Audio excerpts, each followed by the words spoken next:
नमस्कार शेतकरी मित्रांनो, तर स्वागत आहे तुमचं आपल्या सिद्धार्थ आरोटे डेली ब्लॉग या शेतकरी चॅनलमध्ये। तर सरासरी पावसाचं प्रमाण लक्षात घेऊन 2022, 23 आणि 24 तर तीनही वर्ष सलग अतिवृष्टीचं हे प्रमाण वाढलेलं आहे। आणि त्याचबरोबर अगोदर जो पडलेला पावसाचा खंड म्हणजे 21 दिवसापर्यंत पडलेला जो पावसाचा खंड आहे तिथे दुष्काळ हा जाहीर केला जातो।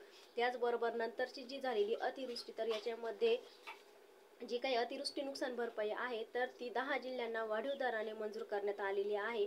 तर ते 10 जिल्हे कोणते आहे, हेक्टरी किती देणार आहे, तर ते जिल्हे तर याचं वितरण किती प्रमाणामध्ये केलं जाणार आहे याची सविस्तर अपडेट आज आपण आपल्या व्हिडिओच्या माध्यमातून घेणार आहोत।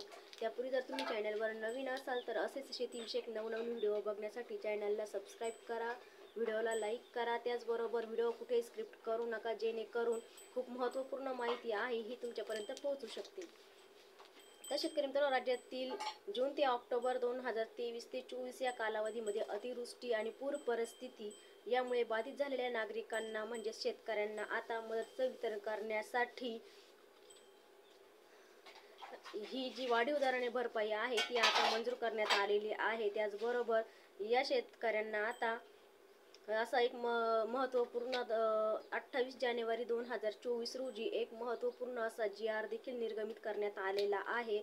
आणि या GR मध्ये आता राज्यातील 10 जिल्ह्यातील शेतकऱ्यांना या मदतीचं वितरण केलं जाणार आहे। तर ही जी काही रक्कम आहे ती नोव्हेंबर 2023 मध्ये राज्य शासनाच्या माध्यमातून शेतकऱ्यांना दिली जाणारी मदत ही फक्त 2 हेक्टर पर्यंत होती, परंतु हीच रक्कम आता 3 हेक्टर पर्यंत देण्यासाठी मर्यादा देखील देण्यात आलेली आहे। तर याच पार्श्वभूमीवरती आता पात्र झालेल्या शेतकऱ्यांना या मदतीचं वितरण करण्यासाठी 10 जिल्हे हे पात्र करण्यात आलेले आहेत। तर त्यामध्ये नागपूर असेल, अमरावती असेल या विभागीय आयुक्तांच्या माध्यमातून सादर करण्यात आलेल्या प्रशासनाच्या अनुषंगाने राज्य शासनाच्या माध्यमातून आज एक GR देखील निर्गमित करण्यात आलेला आहे आणि याच्या वितरणासाठी मंजुरी देखील देण्यात आलेली आहे। त्याचबरोबर या GRच्या माध्यमातून 3 विभागातील 10 जिल्ह्यांतील शेतकऱ्यांना मदतीचं वितरण करण्यासाठी 61,71,91,000 रुपयाचं वितरण करण्यासाठी मंजुरी देखील देण्यात आलेली आहे।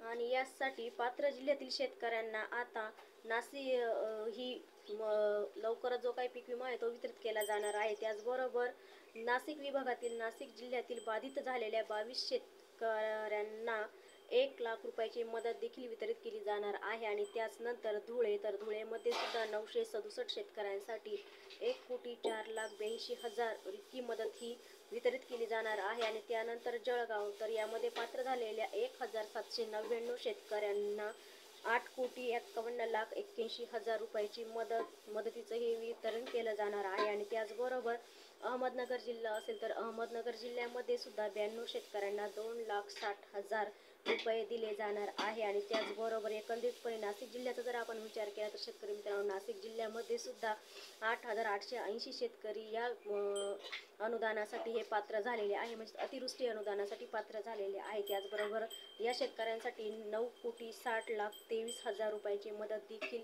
राज्य सरकारच्या माध्यमातून वितरित केली जाणार आहे। त्यानंतरचा जो जिल्हा आहे तो म्हणजे नागपूर। तर नागपूर जिल्ह्याचा जर आपण विचार केला तर नागपूर जिल्ह्यामध्ये सुद्धा 5,829 शेतकऱ्यांसाठी 8,32,61,000 इतकी रक्कम ही शेतकऱ्यांच्या खात्यावरती वितरित केली जाणार आहे। म्हणजे जे काही नुकसान झालेले आहे त्यासाठी ही भरपाई दिली जाणार आहे। त्याच्यासाठीच सुद्धा 4,80,000 रुपये असे एकूण 4,77,40,000 रुपयांची नुकसान भरपाई जी काही आहे ही या नागपूर जिल्ह्यासाठी सुद्धा जिल्ह्यातील शेतकऱ्यांना सुद्धा वितरित केली जाणार आहे। आणि त्यानंतरचा जिल्हा आहे तो म्हणजे चंद्रपूर। तर चंद्रपूर जिल्ह्याचा जर आपण विचार केला तर चंद्रपूर जिल्ह्यामध्ये सुद्धा पात्र झालेले शेतकऱ्यांची संख्या जी आहे ती म्हणजे 10,883। तर या शेतकऱ्यांना सुद्धा 8,37,44,000 रुपयाची मदत जी आहे ती नुकसान भरपाई म्हणून वाढीव दराने दिली जाणार आहे। त्याचबरोबर नागपूर तर नागपूर विभागातील गोंदिया जिल्ह्यातील 2,046 शेतकऱ्यांना 51,83,000 रुपयाची जी काही नुकसान भरपाई आहे ती जमा केली जाणार आहे। त्याचबरोबर एकंदरीतपणे जर आपण विचार केला तर नागपूरमध्ये सुद्धा नागपूर, चंद्रपूर व गोंदिया या जिल्ह्यातील शेतकऱ्यांसाठी 13,66,67,000 इतकी नुकसान भरपाई ही मंजूर करण्यात आलेली आहे. त्याचबरोबर यामध्ये जे काही शेतकरी आहे त्यात 8,618 शेतकरी आहे ते या नुकसान भरपाईसाठी पात्र करण्यात आलेले आहे. आणि त्यानंतर अमरावती विभागातील अमरावती जिल्ह्यातील एकूण 29,147 शेतकऱ्यांना 24,18,00,000 रुपये 18,27,000 रुपये इतका निधी हा भरपाई म्हणून देण्यात येणार आहे. तर यामध्ये यवतमाळ जिल्ह्यामध्ये सुद्धा 60 शेतकऱ्यांसाठी 3,65,000 रुपयांची जी काही नुकसान भरपाई आहे ती मंजूर करण्यात आलेली आहे. त्याचबरोबर एकंदरीतपणे अमरावती विभागातील सुद्धा 29,207 शेतकऱ्यांसाठी 24,21,92,000 रुपये नुकसान भरपाई ही मंजूर करण्यात येणार आहे. त्याचप्रमाणे अमरावती विभागातील बुलढाणा जिल्ह्यातील पात्र झालेले शेतकरी आहे तर ते शेतकरी म्हणजे 7,793 शेतकऱ्यांसाठी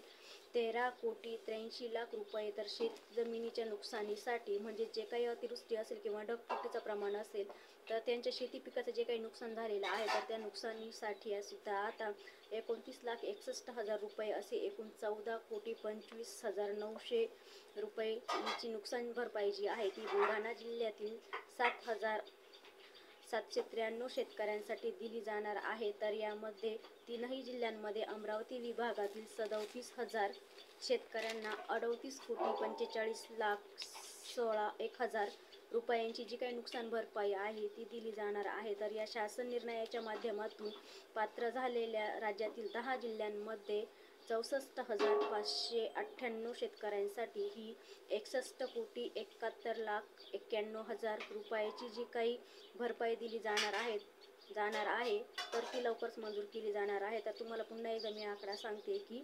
61,71,91,000 रुपयाची जी काही निधी आहे ती राज्य शासनाच्या माध्यमातून वितरित केली जाणार आहे. तर शेतकरी मित्रांनो, या नुकसान भरपाईचं वितरण केल्यानंतर जिल्ह्यातील संकेतस्थळावरती जाऊन पात्र शेतकऱ्यांची यादी नुकसान भरपाईसह प्रसिद्ध करण्यात यावी अशी प्रशासनाचे निर्देश देखील शासनाच्या निर्णयाच्या माध्यमातून देण्यात आलेले आहेत. आणि अशाच प्रकारे हे 10 जिल्ह्यांसाठी वाढीव नुकसान भरपाई ही त्या शेतकऱ्यांच्या खात्यावरती वितरित करण्यात येणार आहे. तर शेतकरी मित्रांनो, ही होती अतिवृष्टी नुकसान भरपाईची जी रक्कम आहे ती 10 जिल्ह्यांना कशा प्रकारे वितरित केली जाणार आहे किंवा कोणते जिल्हे याच्यामध्ये पात्र आहे याची आणि किती शेतकरी पात्र आहे, हेक्टरी किती मिळणार आहे याची सुद्धा सविस्तर अपडेट आज आपण आपल्या व्हिडिओच्या माध्यमातून घेतलेली आहे. तर जे कोणी आपल्या चॅनलवर नवीन असेल तर असेच शेतीविषयक नवनवीन व्हिडिओ बघण्यासाठी चॅनलला सबस्क्राईब करा. पुन्हा भेटू असेच एका नवीन व्हिडिओ सोबत. तोपर्यंत सर्वांना धन्यवाद.